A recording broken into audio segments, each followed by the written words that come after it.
Okay, first of all, it seemed like a normal apartment. When we got inside, he turned off burglar alarms. I asked him why. First, it was a foul odor, okay?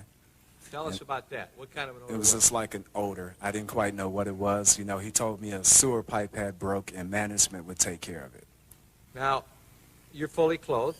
Yes. Okay, and you're sitting on a couch. Right. And he talks to you about this posing, and you weren't sure you're going to do it. Right. How much had you been offered to do the posing? $100. Okay. And when he brings you the beer, he brings you rum and Coke? Yeah, he brings the beer first, and then he brings the rum and Coke. Okay, when you start talking about the fish in the fish tank, do you bring that up or does he? He does. And what do you do when he does that? I turn to the right, like the fish tank is here. I'm turning all the way over here. You turn to your right to look at it? To look at the fish tank, right. And when that happens, what happens to you? All of a sudden, a handcuff and a knife is pulled on me. Handcuff is placed on your body? Where? On my left wrist. And you see a knife? Yeah, the knife, yeah. Now, at that moment, what do you do? First, I feel fear. Then I ask him what's going on. You know, this is not necessary, you know, to pull a knife on me at that Are you moment. afraid? Yes. Do you have any reason to know why he did that? None whatsoever. Did you have any idea at that time it was going to happen? No. Did that room have a TV set in it? Yes. Was there anything going on the TV? Yeah, the Exorcist movies was playing at that time. There was an Exorcist movie on. Yeah. You know which one of them? The name I'm not sure. I think it's 3. I'm not sure which one.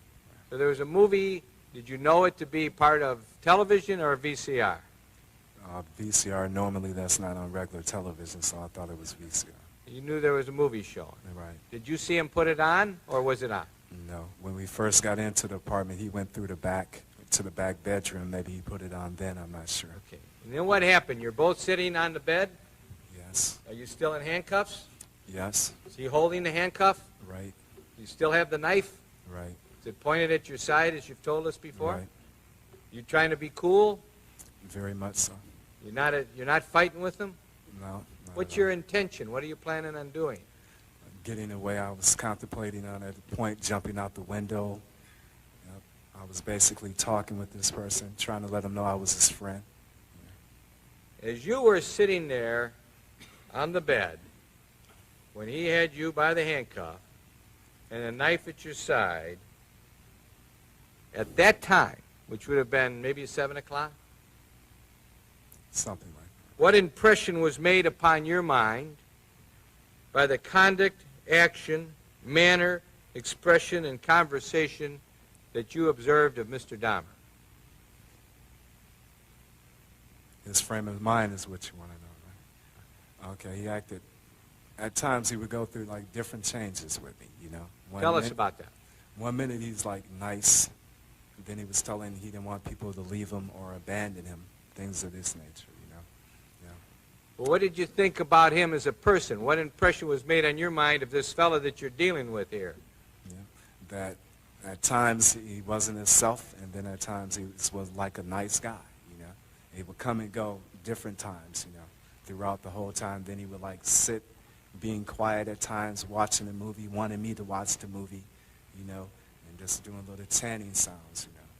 Did you observe him watching the movie and how he would react to the movie? Right, he would like just start rocking back and forth when he, you know, certain parts of the movie or whatever. You have to say, what did he say, Madam? He was like chanting at certain times and rocking back and forth, right? Tell us about his chanting. What was that all about?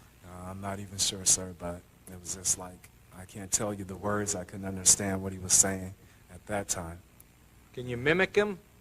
How it sounded? It was like a slow slur, like, some of that nature, some close like that, I'm not sure. Did it keep on for a period of time? Off and on throughout the ordeal. And how about the movement back and forth? How was that being effectuated? Just like back and forth, he would do it every now and then. You know? Just as you are rocking in Right, your chair. like this. And chanting. And chanting. Was there any parts of the movie that was going on that you saw that he said anything about? It was like the part about the preacher that used to be a preacher that had got possessed, and that it would seem like he was like interested in that part. That part had his attention more than anything. Well, tell us about what you mean by that. What impressions were made upon your mind when this was going on as to had his attention? How did he appear to you? It appeared like it was like he wanted to mimic it or be like that part, you know, being demonized or whatever in that nature. I'm sorry, I missed you. Yeah, like he wanted that type of movie, that part, certain parts of that part interested him, you know. It was like he changed with it at times. Then he would get more aggressive, try to get me to handcuff myself, both hands. He's told me it made him feel more dominant. Okay, did you and he move off of the bed at any time? He told me to lay down, face down, put both of my hands behind my back because he changed again at that point, like he got more aggressive at that time. Okay, now, but tell us, did he still have the knife out? Yes, he still had the knife. And what did you do? Okay, I kind of like laid on my sides for some reason. I guess God told me not to lay flat down or let this person handcuff me, so I didn't. So you were trying to stop that from happening, but you Right. got down on the floor. Right. What did he do? He kind of laid across me, put his head across my chest at that point. What was he doing with his head? Pardon me? What did it appear to you he was doing with his head? What was he trying to do? Like he was listening to my heart, because at the point he told me he was going to eat my heart at that point. He said he was going to eat your heart? Yes, that's correct. So I suggested we sit on a couch. I had unbuttoned my shirt to try to make him feel more at ease. And then I just sat on the couch and he just started going out of himself again. Going out of himself? Yeah, he was like paying me no attention at that time. Like he know, wasn't there? He started the chanting again, and it's like just sitting there, you know. And then I just, for some reason, I said, well, I need to go to the bathroom again, and he didn't follow me at that point. So I reached up, I got up, and then I hit him, and I ran out. So you hit him? Right. Did you have any other belongings there? Yeah, I have my bag right there at the end of the couch. I sit in exactly the same place as I sit when I went in there. So when you got up, he let go of your cuff to let you go to the bathroom again? He didn't even, he just let me stay there. I was going to go for the window. At that point, he didn't even have the cuff. It's like I wasn't even there anymore. And when you saw that, what'd you do? I just seized the opportunity. I said, well, at least I'm going to die trying. I'm not just going to sit here, you know. What'd you do, son? I hit him, and I ran towards the door, and he was right there, tried to grab me, get me back in there. And what happened? Then I made it outside. So he wasn't able to bring you back in? Bring me back in there, no. He tried? He tried. And as you left that apartment, as you got away from him, I'm going to ask you again, what impressions were made on your mind by the conduct of Jeffrey Dahmer, by the actions of Jeffrey Dahmer, by the manner, expressions, and conversations of Jeffrey Dahmer that you observed? Can you give us some words? It's like I told the policeman that this freak, this crazy guy, was trying to hurt me. Yeah. Did you run out of the building? Yes, I did. Did you summon help? Yes. Milwaukee Police Department? That's correct. Did they come back there with you to the apartment? Right. Did you eventually go back into the apartment with the Milwaukee police officers? Yes. And then he was arrested. Right. Dr. Dietz explained the compulsions of Jeffrey Dahmer. The favorite activities he describes are what he often refers to as light sex: kissing, touching, rubbing, hugging. The kinds of activities that between consenting adults would often amount to foreplay are things that he has emphasized with victims and with other partners. Those were activities, and those are normal activities with a consenting adult, that give him pleasure and that he always enjoyed. But he describes difficulty in getting partners to restrict themselves to just that, because the partners that he found most often wanted to do more than that. And one of the things more than that some of them wanted to do was to have anal sex with him, which he did not like. Having had a few painful experiences, he did not want to be in that position. Also, the partners that he was able to find universally had a deadline when they had to leave, and he was unable to spend as much time as he wanted doing these more gentle, ordinary activities with them. And so he devoted a considerable amount of his energy to finding a way to be able to have someone, or if not someone, something, that could serve that role for him as being the person or body or part with whom he could have such gentle activities as rubbing and touching and hugging and masturbation and kissing and fondling. And it's in the course of trying to find a way to keep a person for that he engages in most of the more extreme behaviors surrounding the killings for which he's charged. If I understood what Mr. Dahmer told me correctly, and we spent a lot of time on this during my examination, his preference, his first choice, would have been always to be able to have a living, breathing, consenting partner who permitted him to engage in all of these light sex, to use his term, activities that were his favorite.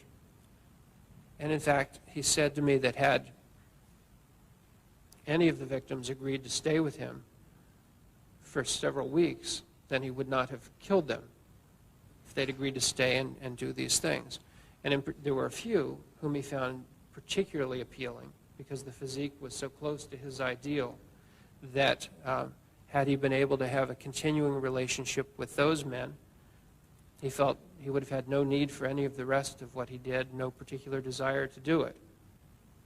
So if he couldn't have them in that way, as a consenting, continuing partner, the second best way would be to have them in some other state in which they would remain with him and still be available for these activities. And the second choice that would be best for him, he thought, would have been if he could have had one of them whose will had been destroyed. And the two techniques he actually tried were, of course, drilling into the skull and injecting acid into the what he thought would be the frontal lobe region, and likewise drilling into the skull and injecting boiling water into the frontal lobe region. And Mr. Dahmer is not the first serial killer to wish to create sex slaves and to take steps to try to create such persons who would be available for his sexual use. His third choice, and one that he often got, really, was an unconscious partner, because someone who is unconscious but alive allows him to do all of those things that he likes to do.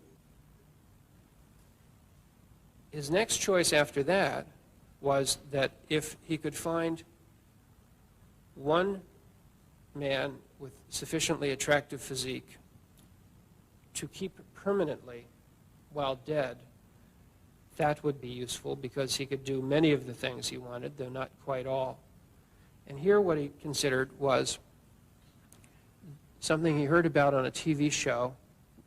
When we discussed it, we both thought we might have seen it on 60 Minutes, but neither he nor I am sure of the particular show.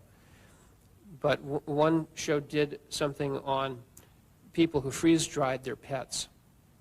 And Mr. Dahmer's idea was that if he could get the apparatus for that and freeze-dry a man of the appropriate physique, he'd at least be able to continue to have him to look at while masturbating, to pose perhaps in various positions if they were flexible enough in that state, to fondle, to rub, to hug, to touch.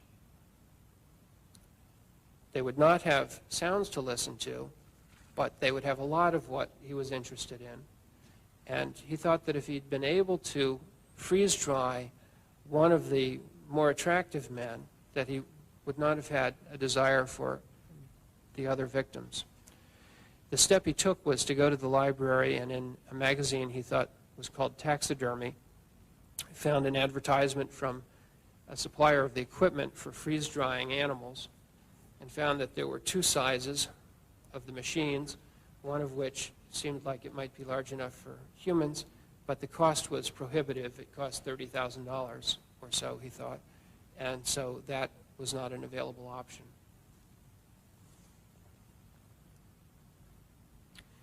The next best choice was that of a fresh corpse.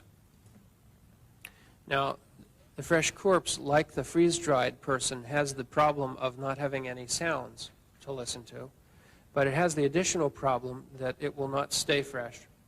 Lastly, along this spectrum of people or bodies or parts under his control was the other uses he made of those whom he in fact had killed. And here he told me that he made use of the viscera for masturbation by opening the victims in the course of dismembering them. And there was a particular phase of dismemberment where he would stop sometimes to take photographs, sometimes to masturbate, sometimes both. And that was upon opening the abdomen when the abdominal viscera are first exposed. And he would masturbate while looking at that. And that was a long-standing image as far as I could determine. That was an interest he had had since late in high school. And this gave him occasion to make use of that particular image. And that's basically the spectrum of controlling another person. Now, to call all of that just necrophilia really sort of misses the mark, but it's the best word we have at the moment for it. And if Jeff Dahmer seemed normal enough on the surface, the court-appointed psychiatrist, Dr. George Palermo, explained why. All of us, so-called normal, let's say, have features of dependency. We have sadistic features at times when we're not too nice towards people that we do, we are with, we like, and so on. We have also fetishistic features, because when someone of our dear ones dies, what do we do? Certainly we don't have a sexual fetishism, but we try to embrace even the dead body because of the importance we give to this dead body, this person who was dear to us and died. And that goes along with the borderline personality. Borderline personality changes mood from depression to elation. We all have these kind of things, not to that degree though. We are a composite of many facets, and we become sick when these facets become exaggerated. And that is what is called personality disorder. The jury had to decide whether he was sane or insane. So it was to be prison after all, not the softer option of a secure hospital. The jury's decision was read out 15 times, once for each count. Again, in the state of Wisconsin versus Jeffrey Dahmer, case number F912542, in a special verdict, question number 1. At the time the crime was committed in count 2 of the information, in regard to the death of Richard Guerrero, did the defendant, Jeffrey L. Dahmer, have a mental disease? Answer, no. The spectators now included high school parties, organized to remind youngsters of the perils of going with strangers, for fun or for money. And that this was no ordinary trial was emphasized by allowing the relatives of the victims to address the court and, at last, to confront Jeffrey Dahmer. My name is Shirley Hughes, and I'm Tony Anthony Hughes' mother. First of all, thank God and to give thanks to the judge and to Mr. McCann for the verdict that came in.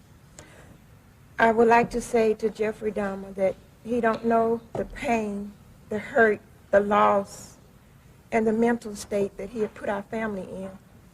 But I'd just like to read a poem that a good friend of my son wrote.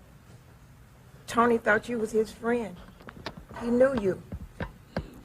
Why am I a victim in your cruel and rueful world, although I can't communicate with the loud voice? Listen to me anyway. Try to have mercy on my moans. Look at the tears roll down my face. See that each one is a cry for help.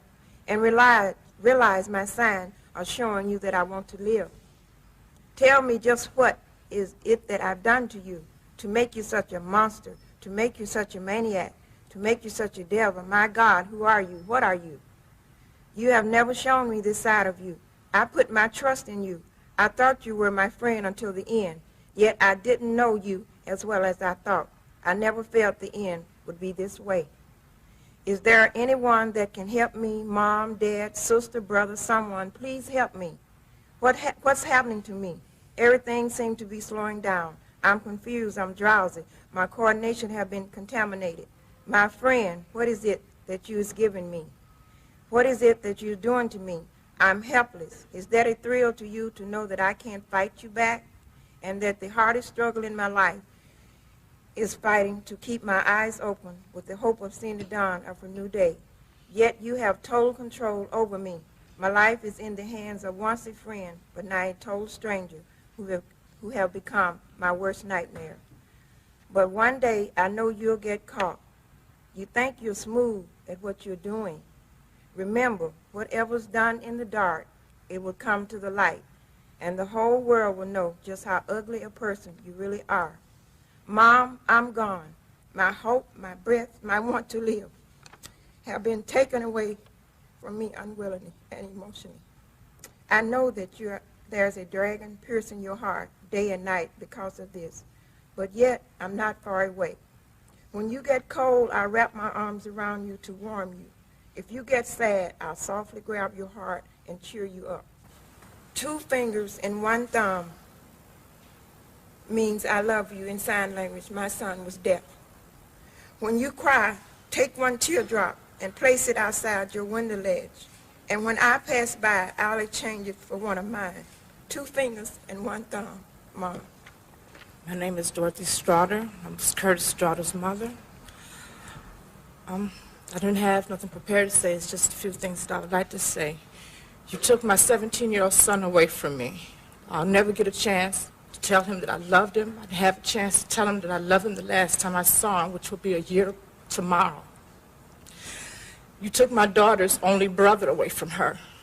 She'll never have a chance to sing and dance with him again. You took my mother's oldest grandchild from her, and for that I can never forgive you. I'm a J.W. Smith, brother of Edward Warren Smith. Edward Warren Smith tried to be Jeffrey Dahmer's friend. As a result, he lost his life. Mr. Dahmer, Eddie's gone now, the victim of your senseless killing. Where do we go from here? We ask ourselves. Why did this happen to a person like Eddie? He gave so much and asked so little. All he wanted was a chance to be himself. A chance to be happy. When all the facts are known, we hope that society will have gained some knowledge that will help prevent a tragedy such as the one Eddie suffered. There was no sacrifice too large or too small for Eddie. He truly loved giving and gave of himself abundantly. My name is Inez Thomas, and I'm the mother of David Thomas. You know, I don't understand how a person could really harm a person and to say that, well, I did this because he wasn't my type. Well, if everybody go around doing something to somebody because it's their type, this would be a sad world today. And I just feel that this man should never be able to walk the face of earth or to be able to harm anyone else again.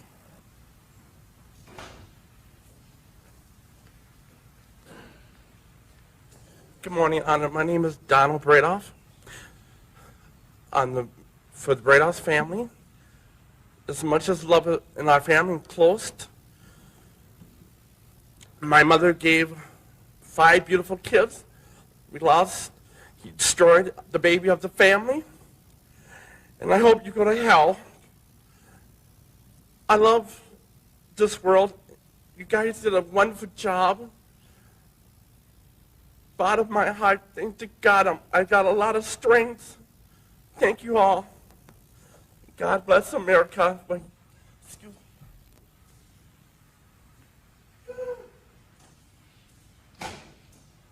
My name is Rita Isbell, and I'm the oldest sister of Errol Lindsay. Whatever your name is, Satan, I'm mad. This is how you act when you are out of control. I don't want to ever see my mother have to go through this again. Never, Jeffrey. Jeffrey, I hate you, motherfucker. I hate you. This is out of control. Don't fuck with me, Jeffrey. I'll kill you. God damn it. Look at me, motherfucker. I kill you. What's your name, fast? The court will impose the mandatory life sentence plus an additional 10 years on the habitual criminality. Count 2, life imprisonment plus 10 years consecutive to count 1. Count 3,